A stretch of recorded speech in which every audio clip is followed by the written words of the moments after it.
اساسگزار صلح و وحدت ملی پیشوای ملت پرزیدنت جمهوری تاجیکستان محترم امامعلی رحمان کادرهایی را که در مقامات سود، پروکراتوره، وزارت مدافعه و اجنسی نظارت مواد نشآور نزد پرزیدنت جمهوری تاجیکستان با وظیفه‌های راهبری کننده تعیین گردیدن برای صحبت به حضور پذیرفتند.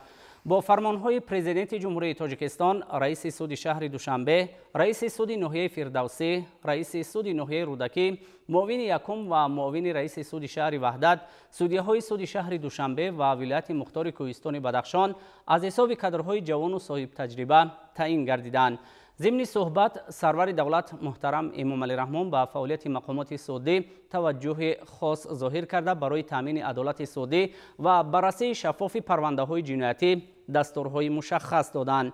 پرزیدنت مملکت از کادرهای نوتعیین شده طلب کردند که با ولایت قانون مبارزه بر ضد عملهای دارای خصوصیت‌های کورپسیونی، شفافیت، بررسی عادلانه و تامین عدالت حقیقت ضمن بررسی پرونده‌ها دقت مخصوص دهند.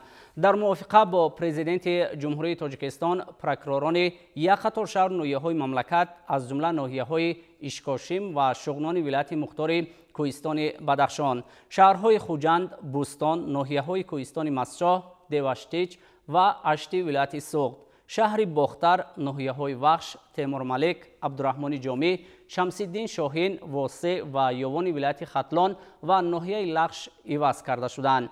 سرور دولت تاکید کردند که به تربیت کادرهای جوان بخصوص از حساب زنان و بانوان توجه خاصه ظاهر گردد. همچنین در هیئت فرماندهی یک قطار جزء تنهای وزارت مدافعه جمهوری تاجیکستان و اجنسی نظارت مواد نشآور نزد پرزیدنت جمهوری تاجیکستان تغییرات کادری به عمل آورده شد.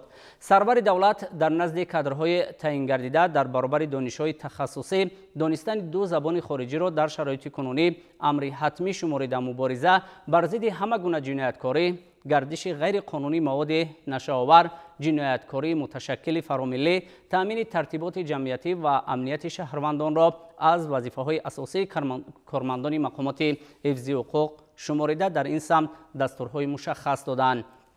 نسبت به مراجعت شهروندان مسئولیت بیشتر ظاهر گردیده، ضمن بررسی پرونده‌ها و عرض و شکایت مردم با مسئولیت بیشتر و از روی عدالت عمل نماید.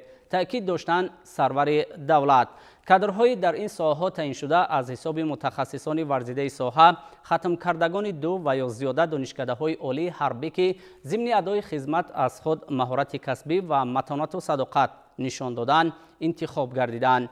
ضمن انتخاب به وظیفه‌های راهبری کننده ما به سطح بلند کسبی، صداقت و پاکوجدانی و دانش‌های زمانوی کادرها توجه مخصوص ظاهر می‌نماییم و باید هر یک شما ضمن ادای وظیفه و مسئولیت به دوش داشته باید منفعت‌های دولت و ملت را از همه بالا گذاشته در خدمت مردم باشید.